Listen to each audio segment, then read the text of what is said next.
Hi friends, இன்றைக்கி நம்ம பார்க்க போகிற டாபிக் வந்து 12th ஸ்டாண்டர்ட் ஜியாகிரஃபியில் 6th லெசனான புவி தகவலியல் ஜியோ இன்ஃபர்மேட்டிக்ஸ். இது வந்து மெயின்ஸில் வந்து வருது. இது ஒரு இம்பார்ட்டண்ட்டான டாபிக் தான். இதில் நம்ம என்ன படிக்க போகிறோன்னா, இந்த புவி தகவலியலோட அறிமுகம், தொலை நுண்ணறிவு அப்படின்னா என்னென்னா ரிமோட் சென்சிங்னு சொல்லுவாங்க. புவி தகவல் தொகுப்பு ஜிஐஎஸ்னால் ஜியோகிராஃபிக் இன்ஃபர்மேஷன் சிஸ்டம். ஜிஎன்எஸ்எஸ்னா உலகளாவிய ஊடுருவல் செயற்கைக்கோள் அமைப்பு, குளோபல் நேவிகேஷன் சேட்டலைட் சிஸ்டம். ஓகேங்களா? இதில் நம்ம என்னென்னலாம் வந்து கற்றுக்க போகிறோம் அப்படின்னா, புவி தகவலியலின் முக்கிய பிரிவுகளை புரிந்து கொள்ளுதல், major division of geo informatic remote sensing and GNSS and GIS. அதுக்கப்புறம் வந்து பல்வேறு துறைகளில் தொலை நுண்ணறிவின் பயன்பாட்டை மதிப்பிடுதல். ரிமோட் சென்சிங் வந்து வேரியஸ் பிளேஸில் வந்து எப்படிலாம் யூஸ் ஆகுதுன்றதை பற்றி நம்ம தெரிஞ்சுக்க போகிறோம். அடுத்தது வந்து டு லேர்ன், புவி தகவல் தொகுப்பை வரையறுத்து அவற்றை பயன்பாட்டினை புரிந்து கொள்ளுதல் மற்றும் இடம்சார் தரவுகளை சேகரித்து ஆய்வு செய்ய கற்றுக்கொள்ளுதல். இது எப்படின்னா, ஜிஐஎஸோட டெஃபினேஷன் என்ன, அது எப்படிலாம் யூஸ் பண்ணலாம், அது எப்படி ஜென்ரலாக யூஸ் பண்ண முடியும், எப்படி வந்து ஒரு அந்த ராஸ்டர் அண்ட் வெக்டர் டேட்டா வந்து எப்படி ஸ்பேஷியல் டேட்டா அண்ட் இட்ஸ் அனலைஸை வச்சு நம்ம எப்படி வந்து கால்குலேட் பண்ண முடியும் அப்படின்றத பற்றி நம்ம இதில் பார்க்க போகிறோம். இதோட இன்ட்ரடக்ஷன் வந்து பார்த்திங்கன்னா, புவி தகவலியல் அப்படின்னா என்னென்னா ஜியோ இன்ஃபர்மேட்டிக்ஸ். இது இடம்சார் தகவலை குறித்து விளக்கும் தொலை நுண்ணறிவு. இது வந்து தொலை நுண்ணறிவுன்னா ரிமோட் சென்சிங்னு அர்த்தம். ஓகேங்களா? இடம் சார்ந்த தகவலை வந்து ரிமோட் சென்சிங் யூஸ் பண்ணி நம்ம எப்படி தெரிஞ்சுக்கிறோன்றது தான் வந்து ஜியோ இன்ஃபர்மேட்டிக்ஸ். ஓகே, இதில் வந்து பார்த்தீங்கன்னா உலகளாவிய ஊடுருவல் செயற்கைக்கோள் அமைப்பு ஜிஎன்எஸ்எஸ் அண்ட் ஜிஐஎஸ், புவி தகவல் தொகுப்பு போன்றவை ஒருங்கிணைந்த ஒரு பாடப்பிரிவாகும். இது ரெண்டுமே வந்து காமனாக தான் படிக்கணும். நில அளவாய் மற்றும் நில வரைபடம் வரைதல் புவி தகவலியல் ஒரு குறிப்பிடத்தக்க மாற்றத்தை கொண்டு வந்துள்ளது. என்ன சொல்கிறாங்கன்னா, ரிமோட் சென்சிங்கும் குளோபல் நேவிகேஷன் சிஸ்டமும் குளோபல் இன்ஃபர்மேஷன் சிஸ்டமும் வந்து பார்த்திங்கன்னா ஒரு சர்வேலையும் மேப் மேக்கிங்லேயும் ரொம்ப ஒரு முக்கியமான வந்து ஒரு மாற்றத்தை வந்து கொண்டு வந்திருக்குன்னு சொல்கிறாங்க. ஓகேங்களா? இதில் வந்து பார்த்திங்கன்னா அதிவேக விரிவடையும் வாய்ப்புகளை ஏற்படுத்தும் ஆர்வமூட்டும் ஒன்றான தொலை நுண்ணறிவு மற்றும் புவி தகவலியல் தொகுப்பு போன்றவை திகழ்கின்றன. புவி தகவலியல், தொலை நுண்ணறிவு, உலகளாவிய ஊடுருவல் செயற்கைக்கோள் அமைப்பு மற்றும் புவி தகவல் தொகுப்பு போன்ற 3 பிரிவுகளை கொண்டுள்ளதுன்னு சொல்கிறாங்க. அடுத்தது வந்து பார்த்திங்கன்னா தொலை நுண்ணறிவு. தொலை நுண்ணறிவுன்னா என்னது? Remote sensing. தொலை நுண்ணறிவு என்பது புவிசார் பொருட்களை பற்றிய தகவல்களை புகைப்படமாக்கு கருவி மற்றும் உணர்விகளின் மூலம் சேகரிக்கும் ஒருங்கிணைந்த கலை, அறிவியல் மற்றும் தொழில்நுட்ப பிரிவாகும். தொலை நுண்ணறிவின் கூறுகள் என்னன்னு பார்த்தீங்கன்னா, ஆற்றல் மூலம் அப்படின்னா எலமெண்ட்ஸ் ஆஃப் ரிமோட் சென்சிங் என்னென்னா, ஆற்றல் மூலம்னா எனர்ஜி சோர்சஸ். தொலை நுண்ணறிவின் முக்கிய தேவையானது மின்காந்த கதிர்வீச்சு இலக்கு நோக்கி செலுத்தும் ஆற்றல் மூலமாகும். இந்த ஆற்றலை அளிப்பது சூரியன் ஆகும். புவியால் பாதிக்கப்படும் சூரியன் ஆற்றலை புகைப்பட கருவிகள் மற்றும் பட சுருள்கள் மூலம் பதிவு செய்கின்றன. கதிர்வீச்சு மற்றும் வளிமண்டலம். ஆற்றலானது இலக்கை ஒளியூட்ட செய்ய வேண்டும். இவ்வாற்றலானது மின்காந்த கதிர்வீச்சாகும். இக்கதிர்வீச்சு விண்வெளியில் ஒரு குறிப்பிட்ட வேகத்தில் அலைவடிவில் முனைப்புடன் பரவக்கூடிய ஒரு ஆற்றல் ஆகும். இலக்குடனான இடைவெளி. தொலை நுண்ணறிவில் இலக்குடனான மின்காந்த கதிர்வீச்சின் இடைவினையானது 2 காரணங்களுக்கு முக்கியமானதாகும். முதலில், தகவல் கடந்த மின்காந்த கதிர்வீச்சு புவி பரப்பால் பிரதிபலிக்கப்பட்டு வளிமண்டலத்தின் வழியே கடக்கும் பொழுது மாற்றியமைக்கப்படுகிறது. இரண்டாவதாக, மின்காந்த கதிர்வீச்சின் வளிமண்டலத்துடனான இடைவெளி வளிமண்டல குறித்து தகவல்களை சேகரிப்பதற்கு மிகவும் பயனுள்ளதாக இருக்கிறது. மொத்த ஆற்றலானது ஒளி சிதறடிப்பு, உட்கிரகிப்பு மற்றும் ஒளி விலகல் போன்ற இயற்கை செயல்பாடுகளின் மாறுபாடுகளுக்கு உட்பட்டது.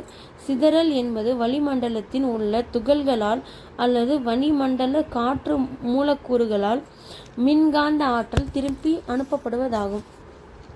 சிதறலின் அளவானது வளிமண்டலத்தில் உள்ள துகள்களின் பருமன் வாய்ந்த வாயுக்களின் அடர்த்தியை சார்ந்திருக்கும். கதிர்வீச்சின் அலைநீளம் அவை பயணிக்கும் வளிமண்டல தூரத்திற்கு ஏற்றால் போல அமையும். அப்சார்ப்ஷன் உட்கிரகிப்பு என்பது மின்காந்த கதிர்வீச்சு வாயு மூலக்கூறுகளின் மூலம் வளிமண்டலம் ஈர்ப்பை குறைக்கும். இதை நம்ம படித்தோம் இதுக்கு முன்னாடி. க்ரீன் ஹவுஸ் கேஸஸ் வந்து நம்ம இங்கேருந்து எர்த்துலேருந்து வர ரேடியேஷன்ஸை வந்து அப்சர்வ் பண்ணி வச்சுக்குவோம். அதுதான் இந்த அப்சர்ப்ஷன் கான்செப்ட். இதில் உணர்வுகளின் ஆற்றலை பதிவு செய்யும். புவியினால் திரும்பி அனுப்பப்படும் மின்காந்த கதிர்வீச்சை சேகரிக்கவும் பதிவு செய்யவும் உணர்வு தேவைப்படுகிறது. புவியால் திரும்பி அனுப்பப்படும் கதிர்வீச்சை சேகரிக்கவும் பதிவு செய்யவும் உணர்வு தேவைப்படுகிறது. அனைத்து அலைநீள கதிர்வீச்சுகளையும் பதிவு செய்யும் திறன் பெற்றிருப்பதால் அனைத்து இடம் சார் தரவுகளையும் தெளிவாக தருகிறது. மின்காந்த கதிர்வீச்சு மூலம் அடிப்படையால் உணர்வியானது உயிர்ப்புள்ள உணர்வு ஆக்டிவ் சென்சர் மற்றும் உயிர்ப்பற்ற உணர்வு பாசிவ் சென்சர்ஸ் என 2 வகைப்படுத்தலாம். உயிர்ப்புள்ள உணர்வானது சக்தியினை தானாகவே உற்பத்தி செய்து இலக்குகளை ஒளியூட்டி பிரதிபலிக்கப்பட்ட சக்தியை பதிக்கின்றதுன்னு சொல்கிறாங்க. அதுவே வந்து பார்த்தோன்னா அதுக்கான தேவையான பவரை வந்து அதுவே கொடுத்து அதையே வாங்குதுன்னு சொல்கிறாங்க. இவற்றின் செயலாக்கம் மின்காந்த நிறைமாலையின் நுண்ணலை பகுதியில் நடைபெறுகிறது. இவற்றின் அலைநீளம் 1 மில்லிமீட்டருக்கு அதிகமாகும். இது ரொம்ப இம்பார்ட்டன்ட்ங்க. ஆக்டிவ் சென்சாரோட அதோடைய அலைநீள அளவு எவ்வளோ இருக்குன்னு பார்த்தீங்கன்னா 1 மில்லிமீட்டருக்கு அதிகமாக இருக்குன்னு சொல்கிறாங்க. செலுத்துதல், ஏற்றல் மற்றும் செயல்முறைப்படுத்துதல் அப்படின்னா என்னென்னா டிரான்ஸ்மிஷன், ரிசப்ஷன் அண்ட் ப்ராசஸிங். உணர்வியல் பதிவு செய்யப்பட்ட ஆற்றலானது மின் வடிவால் புவிக்கு செலுத்தப்படுகிறது. இதன் மூலம் கிடைக்கப்பெறும் தகவல்கள் முறைப்படுத்தப்பட்டு செயல்முறைப்படுத்தப்படும் நிலையங்களில் செயற்கைக்கோள் பதிமாக தயாரிக்கப்படுகிறது. பதிம முறைப்படுத்தும் 3 வகையாக பிரிக்கப்பட்டிருக்கிறது. அது என்னன்னு பார்த்தீங்கன்னா image restoration, image enhancement and information extraction அப்படின்னு சொல்கிறாங்க. அடுத்தது வந்து பார்த்திங்கன்னா இமேஜ் ரெஸ்டோரேஷன் அப்படின்னா என்னென்னா தகவல்கள் ஸ்கேன் மற்றும் பதிவு செய்தலின் போது ஏற்படும் தவறுகள், தெளிவற்ற நிலை மற்றும் உறுதி திரிபு போன்றவற்றை அடையாளம் கண்டு சரி செய்ய முறையே பதிம மீட்பமாகும். பதிமத்தால் அசல் காட்சி போல செய்வதே இதன் நோக்கமே ஆகும். இம்முறையில் ஒவ்வொரு அலைக்கற்றலையிலும் உள்ள படப்புள்ளிகள் பிக்சல்ஸ் தனித்தனியே சீரமைக்கப்படுவதால் இப்பணி செய்வது எளிதாக ஒன்று. இந்த ஒவ்வொரு பிக்சல்லையும் வந்து பார்த்திங்கன்னா அது வந்து சரி பண்ணுதுன்னு சொல்கிறாங்க. அதாவது இமேஜ் என்ஹான்ஸ்மெண்ட் பதிமத்தில் மாறுதல் மற்றும் அவற்றின் பார்ப்பவர்களின் மீதான பதிம தாக்கத்தை இமேஜ் என்ஹான்ஸ்மெண்ட் பார்த்தாச்சு. அடுத்தது வந்து இன்ஃபர்மேஷன் எக்ஸ்ட்ராக்ஷன் பார்க்கணும். பதிம மீட்டமைப்பு மற்றும் பதிம மேம்பாட்டு முறைகள் கணினியின் மூலம் பதிமத்தை சரி செய்து மேம்பட்ட தகவல்களை ஆய்வாளர்களுக்கு அளிக்கின்றன. மனிதன் இப்பணியை செய்ய கணினியை அறிவுறுத்தி அவற்றின் மூலம் பெறப்பட்ட தகவலை வந்து மதிப்பீடு செய்கின்றனர் அப்படி சொல்றது. விவரணம் மற்றும் ஆய்வு. விவரணம் இன்டர்பிரிட்டேஷன் அண்ட் அனலைசிஸ் அப்படி சொல்லுவாங்க. பதிமத்தின் உள்ள தகவல்களை அடையாளம் கண்டு அவற்றிற்கு முக்கியத்துவத்தை அறிதலே பதிம விவரணம் ஆகும். இன்டர்பிரிட்டேஷன். ஓகே. இன்டர்பிரிட்டேஷன் செய்பவர் தொலை நுண்ணுணர்வுக்கு தரவுகளை ஆராய்ந்து அவற்றை அடையாளம் கண்டு சுற்றுச்சூழலின் முக்கியத்துவத்தை மதிப்பீடு செய்து சுற்றுச்சூழலுக்கு கலாச்சாரம் காரணிகளுக்கும் இடையான தொடர்பை வெளிக்கொணர்வதே இன்டர்பிரிட்டேஷன் செய்தலின் முக்கிய நோக்கமாகும். ஒரு பதிமத்தின் தரம் அவற்றின் உள்ள தகவல்களின் தன்மை பொறுத்து அமைகிறதுன்னு சொல்கிறாங்க. மேலும் இது கீழ்கண்டவைகளை பொறுத்தும் அமைகிறது அப்படின்லாம். என்னென்னா உணர்வியன் தன்மை, படம் எடுக்கப்படும் பருவம் மற்றும் நாளின் நேரம், வளிமண்டல விளைவுகள், செயற்கைக்கோள் பதிமத்தின் பகுத்திறன், பதிம நகர்வு போன்றவை. அடுத்தது வந்து தரவுகள் திறம்பட முறையில் பயன்படுத்த பதிம விவரம் அவசியமான ஒன்றாகும். இலக்குகளை அடையாளம் கண்டு அவற்றை ஆய்வு செய்ய இன்டர்பிரிட்டேஷன் மூலக்கூறுகளான இடைநயம், வடிவம், அமைப்பு, பங்கு, நிழல், தொடர்பு போன்றவை உதவிகரமாக உள்ளன. தொல்லை நுண்ணறிவின் வகைகள். Classification of remote sensing. மின்காந்த கதிர்வீச்சு மூலத்தின் அடிப்படையில் தொலை நுண்ணறிவு, உயிர்ப்புள்ள தொலை நுண்ணறிவு மற்றும் உயிர்பற்ற தொலை நுண்ணறிவு என 2 வகைப்படுத்தப்படுகிறது. இதில் எளிய முறையில் புரிந்து கொள்ள ஒரு சாதாரண புகைப்பட கருவி உயிர்பற்ற தொலை உணர்வு போன்றது. செயற்கை ஒளியூட்டியை கொண்ட புகைப்பட கருவி மூலம் படம் எடுத்தல் உயிர்ப்புள்ள தொலை உணர்வு ஒத்தது என்று கூறலாம். உயிர்ப்புள்ள தொலை உணர்வு சுய சக்தியின் மூலம் பொருட்களை ஒளியூட்டும் பிரதிபலிக்கும் சக்தியை பதிவு செய்யக்கூடியதாகும். உயிர்பற்ற தொலை உணர்வு இயங்கும் மின்காந்த நிறமாலை பகுதியில் அடிப்படையிலான வகைப்பாட்டின்படி நுண்ணாலை மின்காந்த நிறமாலை மூலம் செய்யப்படுவது உயிர்ப்புள்ள தொலை நுண்ணறிவு என்றும், அகச்சிவப்பு மூலம் மற்றும் புலப்படும் கதிர்வீச்சு மூலம் செயல்படுவது உயிர்பற்ற தொலை உணர்வு என்றும் கூறலாம். உயிர்ப்புள்ள தொலை உணர்வின் அலைநீளம் 1 மீட்டருக்கு அதிகமாகவும், இதை நான் படித்தேன் பார்த்தீங்கன்னா, இது ரொம்ப இம்பார்ட்டன்ட். உயிர்ப்புள்ள தொலை இது 1 மில்லிமீட்டருக்கு அதிகமாகவும், உயிர்பற்ற தொலை உணர்வின் அலைநீளம் 0.4 முதல் 1 மில்லிமீட்டர் வரையிலும் உள்ளது. ஒளிரும் உணர்வு மற்றும் செயற்கை துவார ரேடார், சிந்தட்டிக் அப்ரியேச்சர் ரேடார் போன்றவை உயிர்ப்புள்ள உணர்வுகளுக்கு உதாரணமாகும். உயிர்ப்புள்ள ஆக்டிவ் சென்சிங்க்கு எக்ஸாம்பிள் சொல்கிறாங்க. உயிர்பற்ற உணர்வுகளில் சூரிய சக்தி மூலமாகவே உயிர்பற்ற உணர்வுகள் சூரிய சக்திகள் மூலமே இயங்குவதால் இவை பகல் நேரங்களில் மட்டுமே தகவலை சேகரிக்கிறது. ஓகே. லேசர் பீம் தொலை நுண்ணறிவு அமைப்பு ஒரு உயிர்ப்பு உணர்வியலாகும். இவை ஒரு குறிப்பிட்ட தெரிந்த அலைநீளம் உள்ள கதிர்வீச்சை புவிக்கு அனுப்பி அவற்றால் பிரதிபலிக்கப்படும் கதிர்வீச்சை பதிவு செய்வதுடன் கதிர்வீச்சு புவிக்கு சென்று திரும்ப வந்தடைந்ததை எடுத்துக்கொள்ளும் நேரத்தை பதிவு செய்கிறது.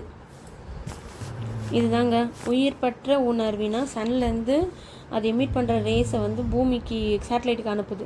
இதுன்னா உயிர்ப்புள்ள உணர்வினா என்னன்னா, இதுவே பார்த்திங்கன்னா அனுப்பும், இதுவே ரிஃப்ளெக்ட் பண்ணிக்கும். லேசர் அதுதான் சொல்கிறாங்க. ஓகே. அடுத்தது ரிமோட் சென்சிங் பிளாட்ஃபார்ம். இலக்கு தொடர்பான தகவல்கள் சேகரிக்க பயன்படுத்தப்படும் புகைப்பட கருவி அல்லது உணர்வி பொருத்தப்படும் பகுதிகள் தொலை நுண்ணறிவு மேடைகள் ஆகும். இவை பொருத்தப்படும் உயரத்தின் அடிப்படையில் இவை நிலமேடை, வான்வெளி இது பார்த்திங்கன்னா நிலமேடை, வான்வெளி மேடை மற்றும் விண்வெளி மேடை என வகைப்படுத்தப்படுகிறது. நிலமேடைனா நிலத்தின் மீதமைந்த ஏணிகள், உயரமான கட்டடம் மற்றும் மின் கிரேன் போன்றவை நில மேடைகள் ஆகும். இவை நிலத்திற்கு மிக அருகாமையில் இருப்பதால் மற்ற நடைமேடைகளின் வாயிலாக சேகரிக்கப்படும் தகவல்களை விட விரிவான தகவல்கள் தரவல்லது. கையில் நிலைநிறுத்தப்படும் உபகரணங்கள், முக்காலிகள், உயரமான கோபுரங்கள் மற்றும் மின்தூக்கி போன்ற பல வகை நிலைமேடைகள் உபயோகப்படுத்தப்படுகிறது. இவை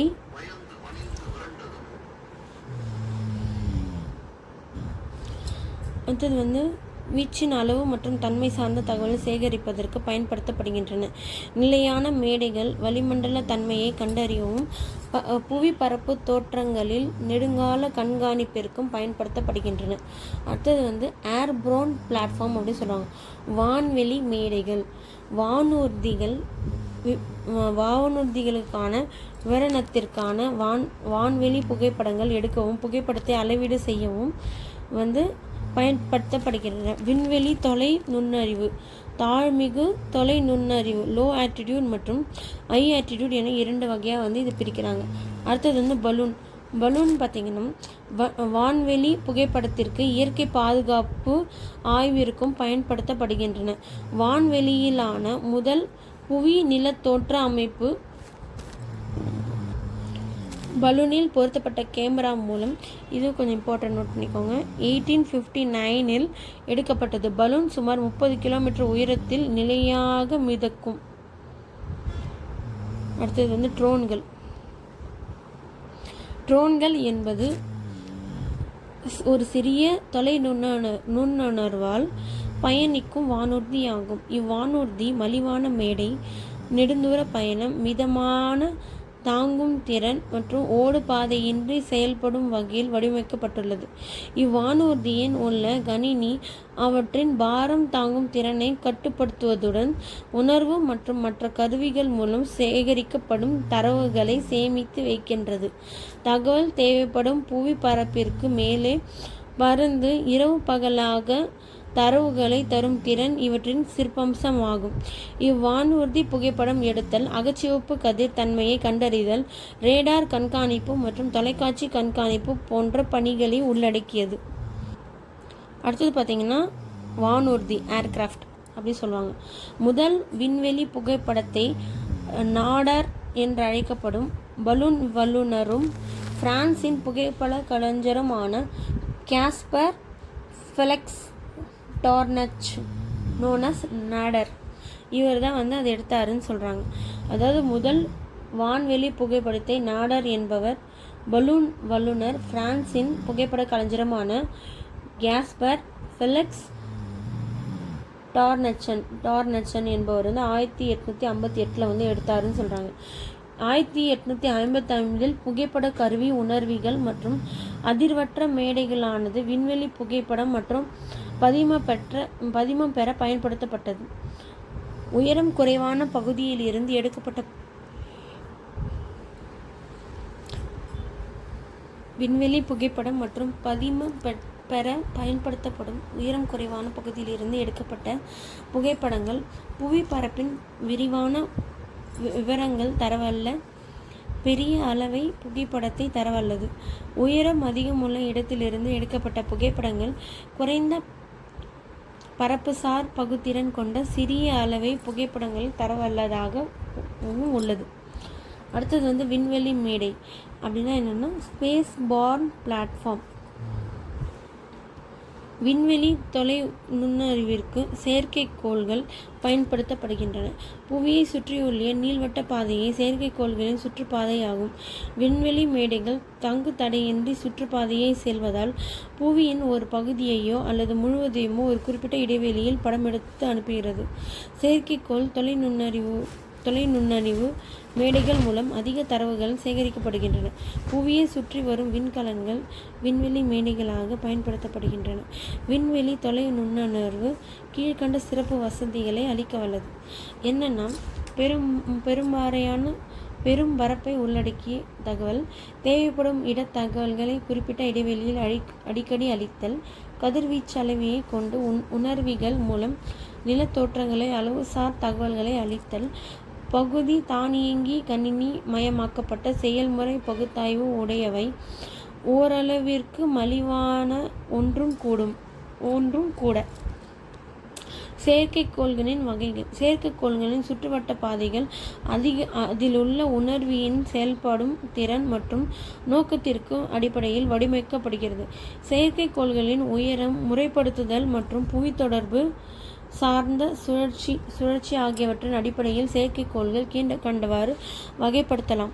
புவிநிலை செயற்கைக்கோள்கள், துருவ செயற்கைக்கோள், அதாவது சூரியநிலை செயற்கைக்கோள், உளவு செயற்கைக்கோள் அப்படி சொல்லிட்டு சேட்டலைட்ஸ்லேயே வந்து நிறைய டைப்ஸ் வந்து இருக்குது. அதில் வந்து பார்த்திங்கன்னா ஜியோ ஸ்டேஷ்னரி சேட்டலைட், புவி நிலை செயற்கைக்கோள் அப்படின்னா என்னென்னா இவைகள் புவி நடுக்கோட்பகுதியில் சுமார் 350,000 கிலோமீட்டர் உயரத்தில் மேற்கிலிருந்து கிழக்கு நோக்கி சுற்றி வரும் செயற்கைக்கோள்களாகும். இவை ஒரு சுழற்சியை 20 மணி நேரத்தில் பூர்த்தி செய்கின்றன. செயற்கைக்கோள்கள் இதில் வந்து என்னென்னா இது வந்து ஒரே இடத்த மட்டும் தொடர்ந்து கண்காணித்து தகவலை வந்து கொடுக்கும்னு சொல்கிறாங்க. இவை 70 டிகிரி வடக்கு முதல் 70 தெற்கு அச்சம் வரை உள்ள பகுதியை மட்டுமே படம் பிடிக்கும் பரப்பை எடுத்துக்கொள்கிறது. இதை மட்டும்தான் வந்து இது வந்து இது பண்ணணும்னு சொல்கிறாங்க. ஒரு செயற்கைக்கோள் புவியின் ஒரு பகுதியை ஒரே நேரத்தில் கண்காணிக்க வல்லது. ஒரு செயற்கைக்கோள் வந்து ஒரு இடத்துல வந்து மூன்றில் ஒரு பகுதியை ஒரே நேரத்தில் கண்காணிக்க வல்லதுன்னு சொல்கிறாங்க. தகவல் தொடர்பிற்காகவும் வானிலை சார் தகவலுக்காகவும் இவ்வகை செயற்கைக்கோள் பயன்படுத்தப்படுகிறதுன்னு சொல்கிறாங்க. இதில் என்னென்னா கோய்ஸ் METO மீட்டோசாட், இன்டெல்சாட் அண்ட் இன்சாட் இது எல்லாமே ஜியோ ஸ்டேஷனரி சேட்டலைட்னு சொல்கிறாங்க. இந்தியா தன் முதல் புவிநிலை செயற்கைக்கோள் ஜியோ ஸ்டேஷனரி கோளை ஆப்பிளை ஜூன் 19, 1981 ஏவியது. இதில் அதிர்வெண் பட்டை செலுத்தி டிரான்ஸ்போர்டரை கொண்டு இந்திய விண்வெளி இஸ்ரோ சோதனை அடிப்படையில் செலுத்தப்பட்ட முதல் உள்நாட்டு தகவல் தொழில்நுட்ப சேட்டலைட் ஆகும். ரொம்ப இம்பார்ட்டன்ட்ங்க. இந்த ஆப்பிளோட ஃபுல் ஃபார்ம் என்னென்னா ஏரியன் பேசஞ்சர் பேலோட் எக்ஸ்பெரிமெண்ட் அப்படின்றதா ஆப்பிள். இதை தான் இஸ்ரோ ஃபஸ்ட்டு உள்நாட்டில் தயாரிக்கப்பட்ட கம்யூனிகேஷன் சேட்டலைட்டாக அமைச்சிருக்காங்க. ஓகேங்களா. India is the only country which has reached to the Mars in its first attempt. மார்ஸுக்கு போன ஃபஸ்ட்டு கண்ட்ரி ஃபஸ்ட் அட்டம்ப்டில் யாருன்னா நம்ம தான் அப்படின்னு சொல்கிறாங்க. அடுத்தது ஆப்பிள் மாட்டு வண்டியில் வைத்து சோதனையிடப்பட்டது. ஓகே. அடுத்தது பார்த்திங்கன்னா polar orbiting or sun synchronising satellite அப்படின்னு சொல்கிறாங்க. துருவ செயற்கைக்கோள், அதாவது சூரிய நிலை செயற்கைக்கோள் அப்படின்னு சொல்லலாம்.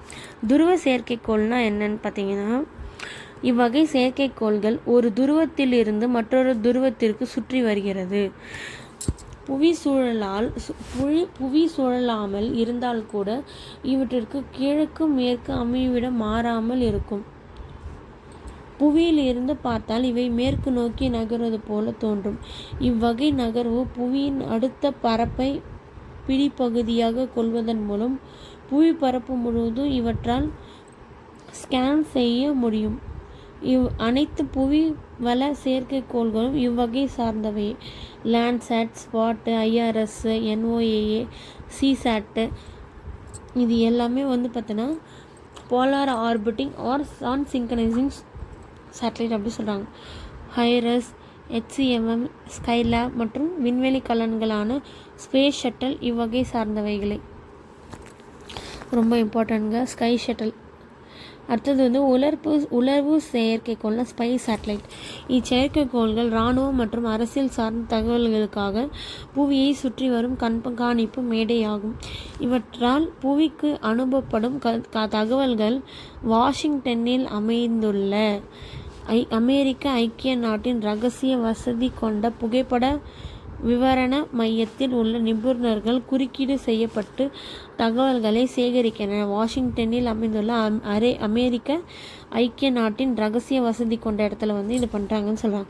உளவு செயற்கைக்கோள்கள் இராணுவ நடவடிக்கைகள் மற்றும் தேசிய கொள்கை உருவாக்கத்திற்கு மட்டுமல்லாமல் தளவாட கட்டுப்பாடுகள் உடன்படிக்கைகளுக்கான SALT 1, SALT 2 போன்றவற்றை சரிபார்க்கவும் பயன்படுகிறது. உளவு செயற்கைக்கோள்கள் 4 அடிப்படையில் வகைகளில் உள்ளன. இப்போ நம்ம படித்தோம்ல, இது பார்த்திங்கன்னா புவிநிலை சுற்றுப்பாதை, புவிநிலையில் சுற்றி வரும்.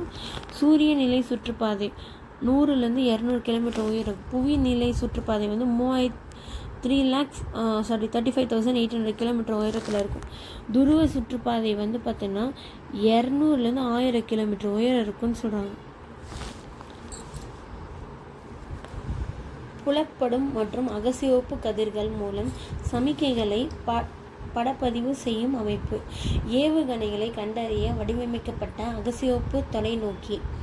அடுத்தது இரவு நேரம் மற்றும் மேகக்கூட்டத்தின் போது நிலத்தோற்றம் மற்றும் நீர்நிலைகளை படமாக்கும் ரேடார். அடுத்தது சிக்னல் இன்டெலிஜென்ஸ் சேட்டலைட் சோதனை செயற்கைக்கோள்கள். ஓகேங்களா. அடுத்தது சில நேரங்களில் முதல் மற்றும் 4ஆம் வகைகளை ஒன்றிணைத்து அமெரிக்க ஐக்கிய நாடுகள் கியோல் தொடர் போன்ற பெரிய அளவிலான மேடைகளும் பயன்படுத்தப்படுகின்றன. அநேக நாடுகள் உளவு செயற்கைக்கோளை ஏவியிருந்த போதிலும் அமெரிக்க ஐக்கிய நாடுகள் மற்றும் ரஷ்யா மட்டுமே அதிக எண்ணிக்கையிலான செயற்கைக்கோள்களை ஏவியுள்ளன. 1991க்கு பிறகு எது வந்து அதிகமாக ஏவியிருக்காங்களா அமெரிக்காவும் ரஷ்யாவும் வந்து அதிகமாக ஏவியிருக்காங்களாம். 1999க்கு பிறகு சோவியத் கூட்டமைப்பின் பெரும்பான்மையான விண்வெளி அமைப்புகள் தனதாக்கி கொண்ட ரஷ்யா இச்செயற்கைக்கோள்களின் திறன் மற்றும் வலைத்தொடர்பு மேம்படுத்த தேவையான செலவினங்களை மேற்கொள்ள இயலவில்லை. ஆனால் அமெரிக்க ஐக்கிய நாடு மிக நவீன உளவு செயற்கைக்கோள்களை அதிக எண்ணிக்கையில் வந்து மேலே வந்து ஏவியிருக்காங்கன்னு சொல்கிறாங்க. தற்போது திறன் மிகுந்த உளவு செயற்கைக்கோள்கள் பெரும்பான்மையானவை அதாவது அமெரிக்காவை சேர்ந்தது தான் சொல்கிறாங்க. அதில் என்னென்னா கொரோனா, மிடஸ் அண்ட் சமஸ் இது எல்லாமே வந்து அமெரிக்காவால் முன்பு ஏவப்பட்ட உளவு செயற்கைக்கோள் சொல்கிறாங்க. இதுவும் இம்பார்ட்டன்ட் தான். அடுத்தது வந்து தொலை நுண்ணறிவின் பயன்பாடுகள், அதாவது ரிமோட் சென்சிங்கோட அப்ளிகேஷன்ஸ் என்னென்ன அப்படின்னு பார்த்தீங்கன்னா அக்ரிகல்ச்சர், செயற்கைக்கோள்கள் மறுபார்வையிடுதல், சுழற்சியில் மூலம் ஒரு சிறு வயல் முதல் பெரிய நாடு வரையிலான பரப்பளவிற்கு தகவலை சேகரிக்கும் திறன் படைத்ததாகும். இதன் மூலம் வயல் சார்ந்த தகவலான பயிர் அடையாளம், பயிரிடப்பட்ட பரப்பு, பயிர்களின் நிலை அல்லது திறன் போன்ற தகவல்களை பெறலாம். செயற்கைக்கோள் தகவல்களை வேளாண்மையை கண்காணித்து அவற்றை நிர்வாகம் செய்தல் போன்ற நுட்ப பணியில் மேற்கொள்ளவும் பயன்படுகிறது. அடுத்தது வந்து பார்த்திங்கன்னா ஃபாரஸ்ட்ரி, வன மேலாண்மை. வன மேலாண்மை என்ன பண்ணுதுன்னா காட்டுத்தீ, காட்டுகள் அழிப்பு, காடுகள் ஆக்கிரமிப்பு போன்றவை சமீப காலத்தில் சுற்றுச்சூழல் ஆர்வலருக்கு மிகவும் சவாலாக உள்ளன. இச்செயலை சுலபமாக அடையாளம் கண்டு இவற்றை தடுப்பதற்காக செயற்கைக்கோள் பதிமங்கள் உதவிகரமாக உள்ளதுன்னு சொல்லியிருக்காங்க. இது என்னன்னா இந்தியாவோட நாவிக் செயற்கைக்கோள் இது. ஓகேங்களா. அடுத்து பார்த்திங்கன்னா ஜியாட்டன் 4ன்றது தான் வந்து புவியிலேயே வந்து அதிகம் சக்தி வாய்ந்த புவி உளவு செயற்கைக்கோள் ஆகும். இது வந்து 2015 வந்து ஏவப்பட்டிருக்காங்க. இச்செயற்கைக்கோள் வந்து புவி அதிர்வு மற்றும் சூறாவளிகளால் பாதிக்கப்படும் மக்களுக்கு மனிதாபிமான அடிப்படையில் உதவும் பொருட்டு உடனடி தகவல்களை தரவல்லது. இச்செயற்கைக்கோள் அயல் நாடுகளின் போர் முக்கியத்துவம் வாய்ந்த பகுதிகளை கண்காணிக்க சீனாவிற்கு உதவியது. WMD வசதி கொண்ட பகுதிகளும் கடற்படை தளமும் போர் முக்கியத்துவம் வாய்ந்த பகுதியின் அடங்கும். அடுத்தது வந்து மண்ணியல்னா ஜியாலஜி. இதில் வந்து பார்த்தோன்னா ஜியாலஜி அப்படி சொல்லுவாங்க. ஜியாலஜினா மண்ணியல், மண்ணை பற்றி படிக்கிறது. பாறைகள் சார்ந்த வரைபடத்தை தயார் செய்தல், புவி கட்டமைப்புக்கு வரைபடம் தயார் செய்தல், கனிம ஆய்வுகள், ஹைட்ரோ கார்பன் ஆய்வுகள், படிக படம் வரைதல் மற்றும் அவற்றின் கண்காணிப்பு, புவி பேரிடர் படம் வரைதல் இதெல்லாம் வந்து இதில் வந்து யூஸ் ஆகுதுன்னு சொல்கிறாங்க. அடுத்தது வந்து ஓஷினோகிராஃபின்னா என்ன? பேராழியல் சொல்லுவாங்க. கடற்கரை பிரதேச மேலாண்மை, தொலை நுண்ணறிவின் பங்கு மிகவும் முக்கியமான ஒன்று. அதே மாதிரி பேத்தியோமெட்ரி போல ரொம்ப இம்பார்ட்டன்ங்க. பேத்தியோமெட்ரின்னா என்னென்னா ரொம்ப இம்பார்ட்டண்டான ஒரு விஷயம் வந்து பேத்தியோமெட்ரினா என்னென்னா கடல் ஆழத்திற்கு அளவு மற்றும் அவற்றின் அமைவிடத்தை கண்டறிக. இப்பகுதியில் கடலின் ஆழத்தை கண்காணித்து தாவர பச்சையத்தின் அளவு மற்றும் படிந்துள்ள மண் துகள்களின் அளவு போன்றவற்றை அறிந்து கொள்ள உதவுகிறது அப்படின்னு சொல்கிறாங்க. தமிழ்நாட்டின் 18 வயது மாணவரான வடிவமைக்கப்பட்ட புவியின் எடை குறைந்த செயற்கைக்கோள் நாசாவில் ஏவி உள்ளது. இந்தியா 64 கிராம்ஸ் எடை மட்டுமே கொண்ட புவியின் மிக குறைந்த எடை கொண்ட கலாம்சாட் என்ற செயற்கைக்கோளை ஏவி மீண்டும் ஒரு முறை விண்வெளி சாதனையை நிகழ்த்தியுள்ளது. இதை வடிவமைத்து உருவாக்கியது விண்வெளி ஆராய்ச்சியை மேற்கொள்ளும் நிபுணரோ அல்லது பொறியாளரோ அல்ல, ஆனால் 18 வயதை நிரம்பிய தமிழ்நாட்டு மாணவனான ரிபத் ஷஹ்ருக் மற்றும் அவரது அணியினர் ஆகும். மற்றும் அவரது அணியினர் இச்சிறு செயற்கைக்கோள்களுக்கு அப்துல் கலாமின் பெயர் சூட்டப்பட்டு, இதுவும் இம்பார்ட்டன்ட்ங்க. இது யார் வந்து ஏவினாங்க, ப்ளஸ்ஸு அவங்க வயசு, அவங்க வந்து பார்த்திங்கன்னா கலாம் சாட்டு. ஓகேங்களா. ஜூன் 22, 2017 நாசாவால் ஏவப்பட்டது. கலாம் சாட்டுக்கு மட்டுமே பங்கு பெற்றது. இந்த ஏவூர்தியில் இந்தியாவின் சார்பாக கலாம் சாட் மட்டுமே பங்கு பெற்றது. மேற்கொண்ட குழுவின் இயக்குநரான ஸ்ரீ மதிகேசவன் கூறும்போது, இந்த ஏவூர்தி பறக்கும் மொத்த நேரம் 240 நிமிடங்கள் என கூறியுள்ளார். இவ்விண்கலத்தில் தொடுத்து சென்னை தியாகராஜ நகரில் அமைந்துள்ள அவரது வீட்டிலாகும்.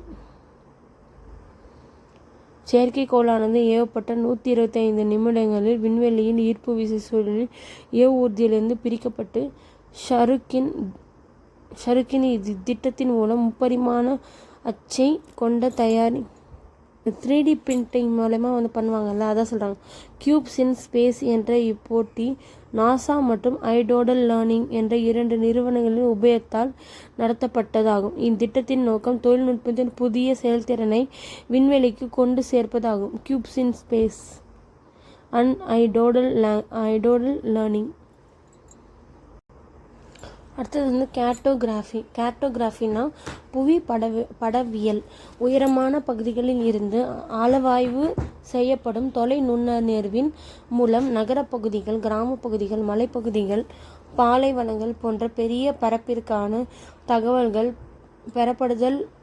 இவற்றை வரைபடமாக்கும் வரைபட வல்லுநர்களுக்கும் எளிதாகிறது. சில 100 கிலோமீட்டர்களுக்கு மேலிருந்து பெறப்படும் தொலையுணர்வின் பெரும் பகுதி திறன் கொண்ட பதிமங்கள் 1 மீட்டர் அல்லது அவற்றிற்கு குறைவான பரப்பளவில் அமைந்துள்ள மிக சிறிய பொருட்களையும் பதிவு செய்ய வல்லதுன்னு சொல்கிறாங்க. அடுத்தது பார்த்திங்கன்னா மெட்ரோலஜி. தொலை நுண்ணறிவின் ரேடார் அமைப்பு வானிலை சார்ந்த அடிப்படை தகவலை பெற உதவிகரமாக உள்ளது. தொலை நுண்ணறிவானது ஆளில்லா தொலைத்தொடர்பு செயற்கைக்கோள்களின் மூலம் நிலம் மற்றும் கடல் சார்ந்த வானிலை தகவல்களை சேகரித்து வானிலை மையங்களுக்கிடையேயான தகவல் பரிமாற்றத்திற்கும் துரித தகவல் பரப்புதலுக்கும் வானிலை முன்னறிவிப்புக்கும் பயன்படுகிறது. அடுத்தது டோபோகிராபி. முப்பரிமாண தோற்றமுடைய புவி பரப்பின் மீதான நிலத்தோற்றங்களை பதிவு செய்து அவற்றை அடையாளங் காண உதவுவது தொலை நுண்ணறிவாகும். தளப்படங்கள் பொதுவான இயற்கை மற்றும் செயற்கை அமைப்புகளை கொண்டுள்ளது. அவை மலைகள், பள்ளத்தாக்கு, சமவெளி, ஆறுகள் மற்றும் இயற்கை தாவரங்களின் தோற்றத்தை பெயருடன் காட்டுகிறது. இவை மனிதர்களால் உருவாக்கப்பட்டு சாலைகள், எல்லைகள், தகவல் மற்றும் மின்சாரம் செலுத்தப்படும் பாதை மற்றும் கட்டடங்கள் போன்றவற்றை காட்டுகிறது. அடுத்தது அர்பன் பிளானிங். அர்பன் பிளானிங்னு பார்த்தீங்கன்னா தொலை நுண்ணறிவின் மூலம் நகர்ப்பகுதிகளிலும் உள்ள இயற்கை மற்றும் சமூக பொருளாதார தொடர்பான சேகரிக்கப்படும் தகவல்கள் நகர திட்டமிடலுக்கும் பயனுள்ளதாகவும் உள்ளது. திறன் மிகுந்ததாகவும் விளங்குகிறது. அடிப்படை விவரங்களை டிஜிட்டலைசேஷன் மூலம் தேவைப்படும் சமயங்களில் இவ்வரைபடங்கள் தேவைக்கேற்ப மாற்றியமைக்கவும் மேம்படுத்தவும் இயலும். இரு வேறுபட்ட அளவைகளை கொண்ட இலக்க வரைபடங்களை அடுக்கி ஆய்தலும் இதன் மூலம் சாத்தியமாகிறது. அடுத்தது ஜிஎஸ்சி. இப்போதாங்க நம்ம இம்பார்ட்டண்டான டாபிக்குள்ளே வந்திருக்கோம். கடந்த 20 ஆண்டுகளாக நகர திட்டமிடல், வன திட்டமிடல் மற்றும் மேலாண்மைக்கு ஒரு மிக சிறந்த சாதகமான புவி தகவல் தொகுப்பு விளங்கி வருகிறது. இது தகவல் உள்ளீடு, தரவு காண்பித்தல், தரவு மேலாண்மை, தகவல் மீட்பு மற்றும் ஆய்வு போன்ற பணிகளை உள்ளடக்கியது. இதில் புவி தகவல் தொகுப்பானது கடல், வளிமண்டலம், நிலம் போன்றவற்றின் அனைத்து புவியியல் அம்சங்களையும் கலை, அறிவியல் மற்றும் தொழில்நுட்பம் போன்றவை புவி தகவல் சேமிப்பு, செயல்பாடு, உற்பத்தி, முன்னிலைப்படுத்துதல் மற்றும் பரவ செய்தல் போன்ற பணிகளை செய்தலும் புவி தகவலியல் ஆகும். சமீப காலமாக புவியியல், சுற்றுச்சூழலியல், நகர திட்டமிடல், கிராமப்புற வளர்ச்சி திட்ட ஆய்வு, பாதுகாப்பு மற்றும் வேளாண்மையை மேம்படுத்தும் போன்றவற்றிற்கு தேவையான தகவல்களை அளித்து பிரசித்தி பெற்ற ஒன்றாக புவி தகவலியல் விளங்குகிறதுன்னு சொல்கிறாங்க. 1940 56 முதல் தலைமுறை வெற்றி குழாய். இது எல்லாமே இம்பார்ட்டன்ட்ங்க. இதெல்லாம் ரொம்ப இம்பார்ட்டன்ட், நோட் பண்ணி வச்சுக்கோங்க. இது நமக்கு படிக்கிற கான்செப்டே இதுக்காக தான். அடுத்தது பார்த்திங்கன்னா 2ஆம் தலைமுறை சிறிய மின்மா பொறி 64லேருந்து 71 வரைக்கும் 3ஆம் தலைமுறை ஒருங்கிணைந்த மின் சுற்று.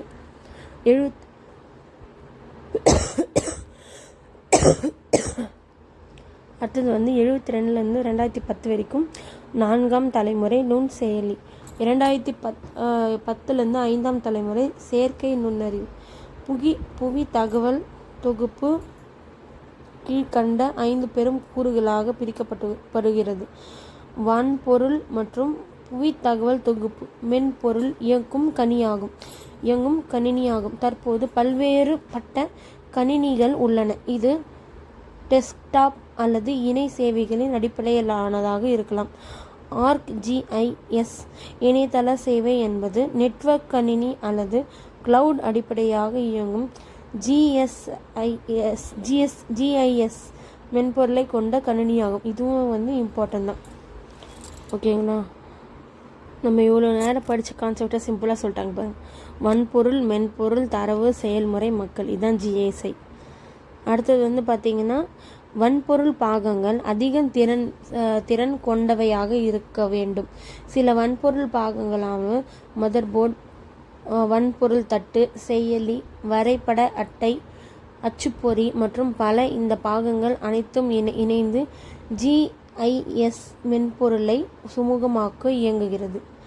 மென்பொருள் பரப்புசார் தகவல்களை இயக்கவும் தொகுக்கவும் கருவிகள் வழங்கப்படும். GIS மென்பொருளை கணினியின் அடுத்த பாகமாகும். இது GIS தரவுகளை வினவி தொகுக்க, இயக்க மற்றும் காட்சிப்படுத்துவதற்காக உதவுகிறது. இது தரவுகளை சேமிப்பதற்கு RDBSM என்ற மென்பொருளை பயன்படுத்துகிறது. RDBSM இதுவும் இம்பார்ட்டன்ட்ங்க. RDBSM போன்ற பயன்படுத்துகிறது. ArcGIS, ArcView 3.2, QGIS, Saga GIS போன்ற சில GIS மென்பொருள்கள் ஆகும். தரவுகள் டேட்டா. புவியியல் மற்றும் அவை சார்ந்த தரவுகளை வணிக ரீதியாக அளிக்கப்படுபவர்களிடமிருந்து ஒருங்கிணைக்கப்பட்டு தேவையான தரவுகளை அதன் விவரம் குறிப்பிட்டு பெற முடியும். புவி தகவல் தொகுப்பானது பரப்புசார் தகவல்களை பெருநிறுவன தரவு மேலாண்மை அமைப்பில் உள்ள மற்ற தரவுகளுடன் ஒருங்கிணைக்க வல்லது. தரவுகள் கீழ்கண்டவாறு வகைப்படுத்தப்படுகின்றன. பண்புசார் தரவுகள், பரப்புசார் தகவல்கள், தொலை நுண்ணுணர்வு தரவுகள், உலகளாவிய தரவுத்தளம். இவ்வகைப்பாடு தரவுகளின் விவரங்களை மேலே வகுப்பில் படிப்பீர்கள். மக்கள் பார்த்தீங்கன்னா பீப்பிள். புவி தகவல் தொழில்நுட்பத்தை அதிக எண்ணிக்கையிலான தொழில் முதலீட்டாளர்கள் மற்றும் முகாமைகள் நம் அன்றாட வாழ்வை பாதிக்கும். தகவல் கட்டமைப்பு, திட்டமிடல், வடிவமைத்தல், பொறியியல், கட்டுமானம் மற்றும் பராமரிப்பு போன்றவற்றை பயன்படுத்தப்படுகின்றது. செயல்முறைகள்னா ப்ரொசீஜர். நுட்பமான பிரதிகளை உருவாக்க தேவைப்படும் 4 வரையறுக்கப்பட்ட நிலையான செயல்முறைகளை இவை கூறுகின்றன. ஒரு நல்ல நோக்கத்தோடு உருவாக்கப்பட்டு நடைமுறைப்படுத்தப்படும் திட்டம் மற்றும் வர்த்தக விதிமுறைகள் மாதிரிகளாகவும் இயக்க செய்முறைகளாகவும் ஒவ்வொரு நிறுவனத்திற்கும் ஒரு தனிச்சிறப்பு வாய்ந்ததாகவும் உள்ளது. தொழில்நுட்ப திறன் மிகுந்ததாகவும் விளங்கும் நவீன கருவிகளை ஒருங்கிணைந்து ஆவண வடிவில் உள்ள 4 வரையறுக்கப்பட்ட செயல்முறை வர்த்தகத்தின் யுத்தியை புகுத்த வேண்டும். இம்முறைகளை ஆவணம் செய்த மெட்டாடேட்டா, டேட்டா அபவுட் டேட்டா ஒரு திறவுகோல் ஆகும். புவி தகவல் தொகுப்பின் செயல்பாடுகள். புவி தகவல் தொகுப்பு செயல்பாடு என்பது அவற்றை நடைமுறைப்படுத்துவதில் உள்ள நிலைமையை விவரிப்பதாகும். முறையான ஒரு நல்ல அமைப்பை பெற சேமிப்பு, GIS தரவு மாதிரிகள் கையாளுதல் மற்றும் அதனால் ஆய்தல் இதன் நிலைகளாகும். Data capture. புவி தகவல் தொகுப்பில் தரவு உள்ளீடு செய்யும் முறைகளில் வான்வெளி புகைப்படம், ஸ்கேன் செய்தல், இலக்கமாக்கல் ஜிஎன்எஸ் போன்ற சில முறைகளாகும். இலக்கமாக்கல் என்பது புவிப்பட தகவல்களை கணினியில் சேமித்து வைக்கக்கூடிய ஒரு எண் இலக்கமாக மாற்றுதல் ஆகும். இச்செயல் வரைபட தகவல்களை கணினியில் சேமிக்கக்கூடிய எளிமையான புள்ளிகள், கோடுகள் மற்றும் களத்தொகுப்புகளாக மாறுகின்றன. இலக்கமாக்கல் கைமுறை மற்றும் ஸ்கேன் செய்தல் என இரு முறைகளை செயல்படுகிறது. Data storage. சில தகவல்கள் டிராயர் உள்ள புவிப்படத்தை போலவும் மற்றவை இலக்கு தரவு அச்சு நகல், குறுந்தகடு மற்றும் வண்ணத் தகடுகளிலும் சேமிக்கப்படுகின்றன. தரவுகள் இலக்கமான தொகுக்கப்பட்ட பின் மின்காந்த நாடா மற்றும் மற்ற இலக்க ஊடகங்களில் சேமிக்கப்படுகிறது. தகவல் சேமிப்பு என்பது வரைபடத்தின் தரவுகளை இலக்கமாக மற்றும் பயன்படுத்தப்படும் இனம்சார் தரவு மாதிரிகளின் ஜெனரிக் டேட்டா மாடல் அடிப்படையில் அமைந்ததாகும். ராஸ்டர் மற்றும் வெக்டர் இது நம்ம ஏற்கனவே படிச்சிருந்தாங்க. இது ராஸ்டர் மற்றும் வெக்டர் இரண்டு பெருமளவில் பயன்படக்கூடிய தரவு மாதிரிகள் ஆகும். இவை இரண்டும் வரைபடத்தில் உள்ள தரவுகளை எளிதாக்கி சாதாரண வடிவில் கணினியில் சேமித்து வைக்க உதவுகிறது. அடுத்தது டேட்டா மேனிப்புலேஷன்.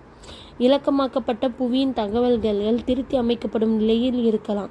இதனால் பண்புசார் தகவல்களை சேர்த்தல், அழித்தல் மற்றும் மாற்றியமைத்தல் போன்ற பணிகளை தேவைக்கேற்ப செய்து கொள்ள இயலுகின்றது. தரவுன்னு பார்த்தீங்கன்னா ஜிஎஸ்ஐயில் சேமித்தவுடன் தரவை கையாள்வதற்கான பல விருப்பத் தேர்வுகள் ஆப்ஷன்ஸ்கள் உள்ளன.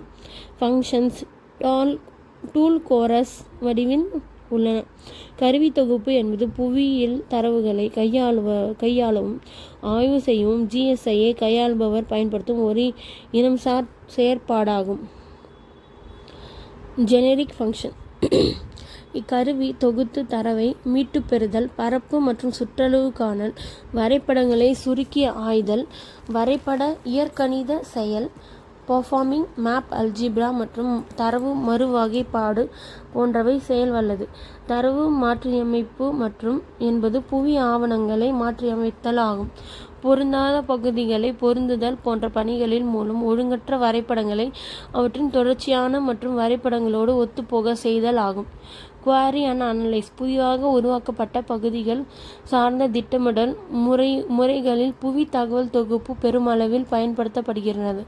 உதாரணமாக, அனைத்து பிரிவுகளிலிருந்தும் சமமான மக்கள் பிரதிநிதித்துவம் அளிக்கும்படியான ஒரு உதவியை இவற்றின் மூலம் நம்மால் பெற முடியும். இந்த ஆய்வு செய்யும் திறன் அமைப்பே GIS-இன் கருவியாகும். GNSS அப்படின்னா என்னென்னா உலகளாவிய ஊடுருவல் செயற்கைக்கோள் அமைப்பு. புவியியல் அனைத்து GPS அமைப்புகளின் ஒரு கூட்டமைப்பே GNSS ஆகும்.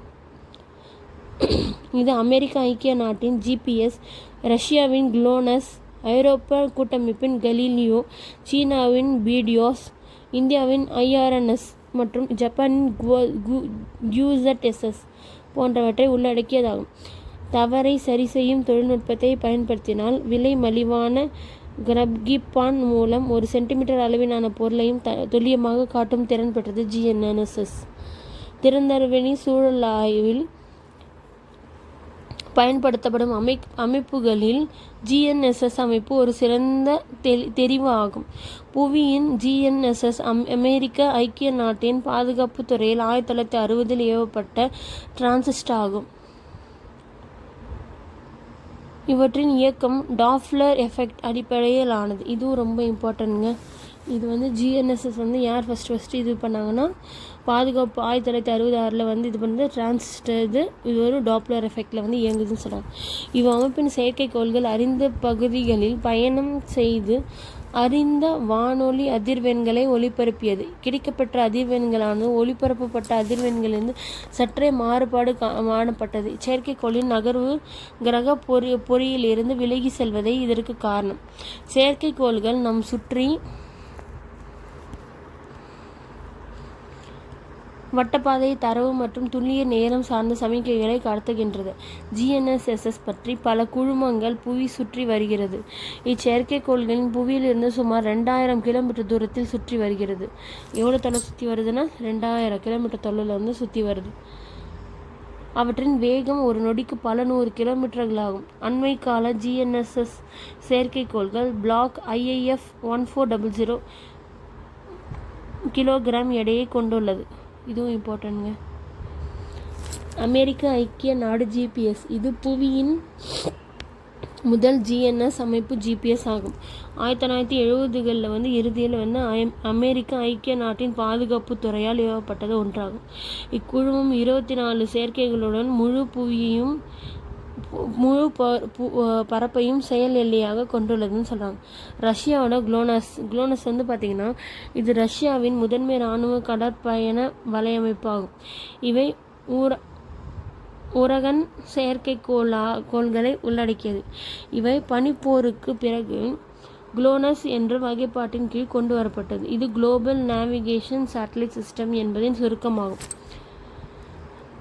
இது ஒரு ரஷ்ய விண்வெளி பாதுகாப்பு துறையால் ஏற்படுத்தப்படும் அமைப்பாகும். இச்செயற்கைக்கோள்களின் ஆயுட்காலம் 5-7 வருடங்கள் வயதுடையது. முதிர்ந்த செயற்கைக்கோள்களுக்கு பதிலாக புதிர் செயற்கைக்கோள் ஒரு குறிப்பிட்ட இடைவெளிகளில் ஏவப்படுகிறது. 2010 வரை இது ரஷ்ய பகுதிக்கு மட்டுமே பயனுள்ளதாக இருந்தது. 2011 இது முழு புவி பரப்பையும் செயல் எல்லையாக கொண்டவாறு மேம்படுத்தப்பட்டது. அடுத்தது ஐரோப்பிய கூட்டமைப்பு கெலிலியோ இது ஐரோப்பியாவின் உலகளவிய செயற்கைக்கோள்களின் அமைப்பாகும். இது மிக துல்லியமான தகவலை அளிக்கும் அரசாங்க கட்டுப்பாட்டில் உள்ள ஒரு அமைப்பாகும். GPS குளோனஸ் உடன் இணைந்து இயங்கும் தன்மை கொண்டது.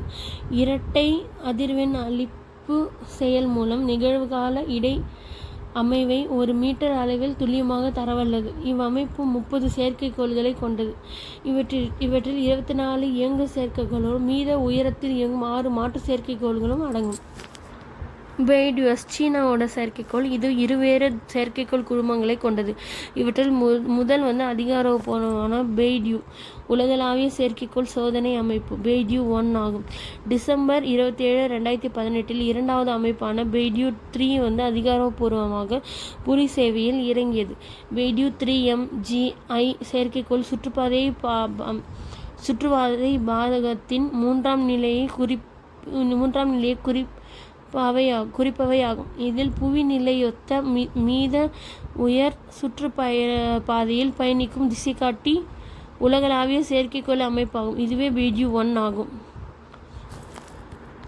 அடுத்தது QZSS ஜப்பான் என்பது பிராந்திய செயற்கைக்கோள் அமைப்பாகும். இது ஜப்பான், ஆசியா, ஆஸ்திரேலியா, நியூசிலாந்து போன்ற பகுதிகளின் சேவையை அளிக்கக்கூடியது. இது மிக்கிபிக்கி என்பதன் சொல் பெயர். இதன் அர்த்தம் வழிகாட்டி.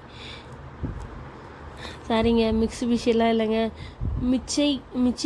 மிச்சிபிக்கின்னா வழிகாட்டின்னு அர்த்தம். அமைப்பு மீத உயர சுற்றுப்பாதையில் பயணிக்கும் செயற்கைக்கோள்களை கொண்டது.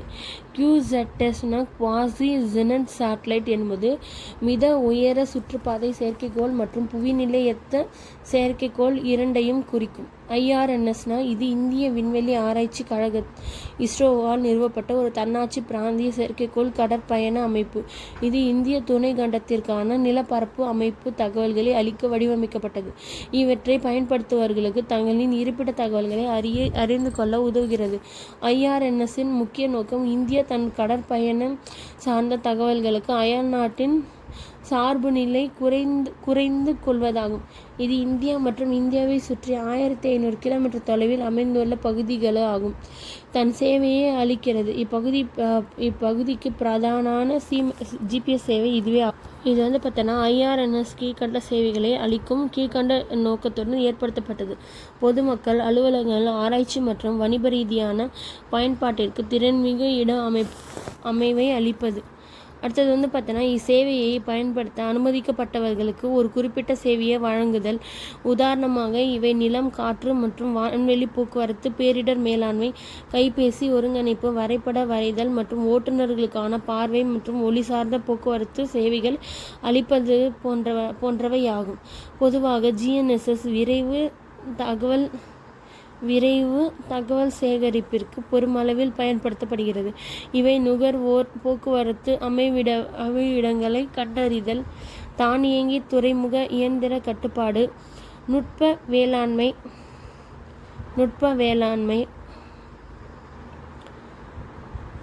கடற்சுரங்கம், ஆளில்லா விமானம்,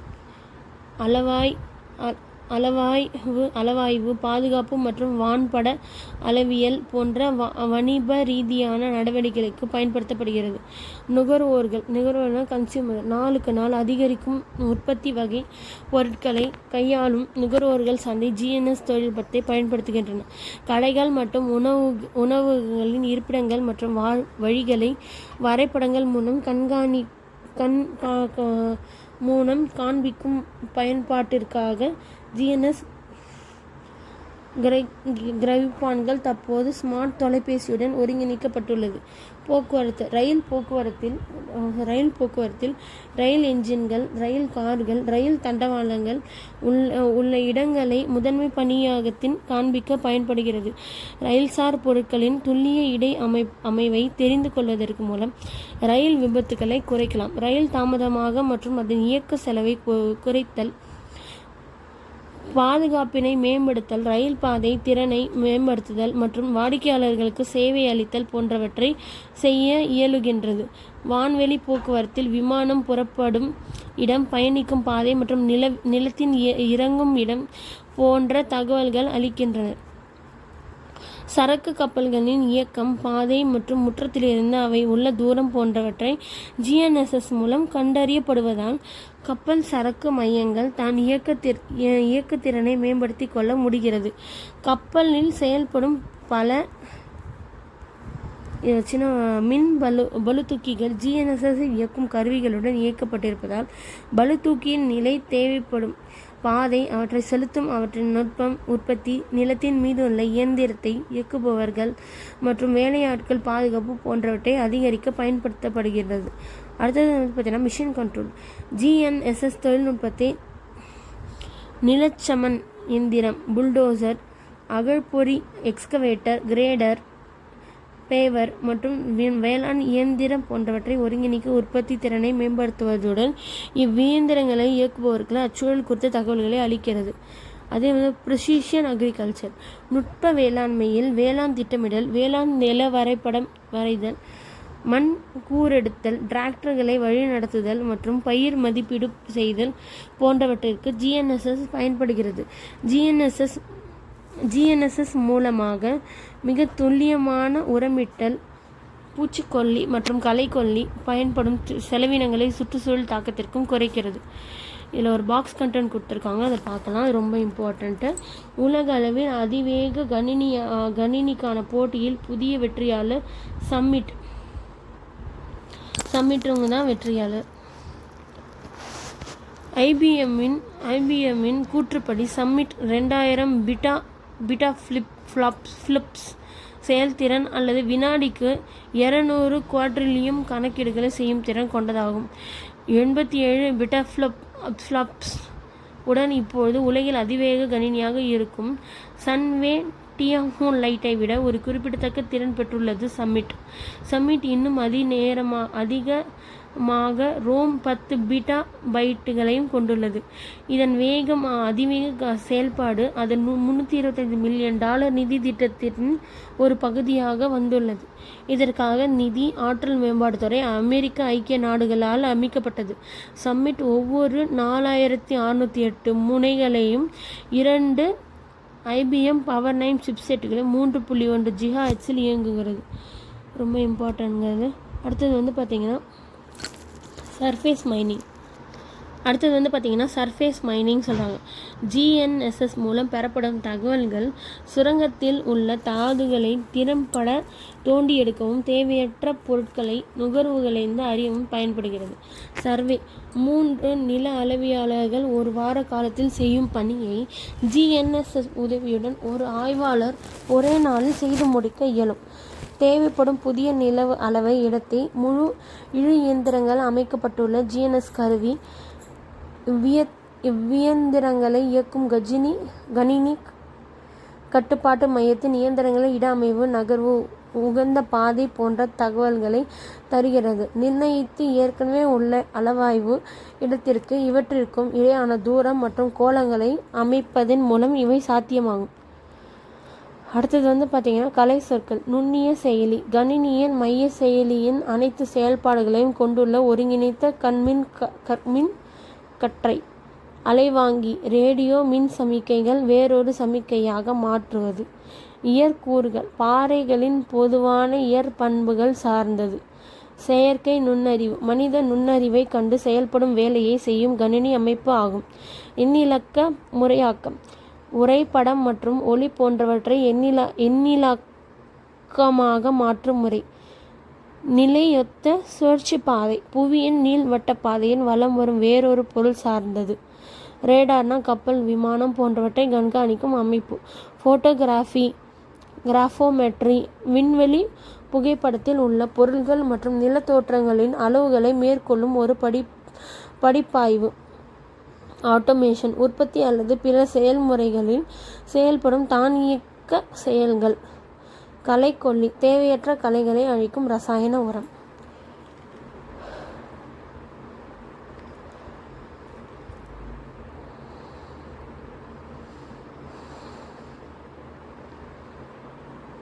அவ்வளோதான் ஃப்ரெண்ட்ஸ். இந்த வாட்டி வந்து இந்த கொஷின்ஸ்க்கெலாம் உங்களால் ஆன்சர் பண்ண முடியுதான்னு பார்த்துட்டு எனக்கு கீழே கமெண்ட் பண்ணுங்கள். நீங்கள் யார் கரெக்டாக சொல்கிறீங்களோ அவங்கள நான் பின் பண்ணுறேன். ஓகேங்களா? அது உங்களால் முடியலாம், நான் நெக்ஸ்ட் வீடியோவில் நான் ஆட் பண்ணுறேன் இதோட ஆன்சர்ஸ் என்னன்ட்டு. ஓகேங்களா ஃப்ரெண்ட்ஸ்? தேங்க்யூ.